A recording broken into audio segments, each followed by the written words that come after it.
خواب میں سورہ فاتحہ کا پڑھنا یہ بہت ہی اچھا ہوتا ہے۔ اگر کوئی شخص خواب میں دیکھے کہ سورہ فاتحہ پڑھتا ہے، یعنی الحمد شریف پڑھتا ہے، تو دلیل ہے کہ اللہ پاک اس کی عمر میں برکت عطا فرمائے گا، اس کی عمر دراز ہوگی اور اس کا خاتمہ ایمان پر ہوگا۔ اور خواب میں سورہ بقرہ کا پڑھنا، اس کی تعبیر بھی سورہ فاتحہ کی طرح ہے۔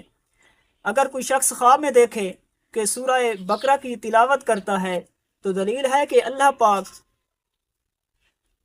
اس کو بیماری سے شفا عطا فرمائے گا، اور غمگین ہے تو اللہ پاک اس کی غمی کو دور کر دے گا، اگر تنگ دست ہے تو اللہ پاک رزق حلال کثیر عطا فرمائے گا اور دشمن اس کے دور ہو جائیں گے۔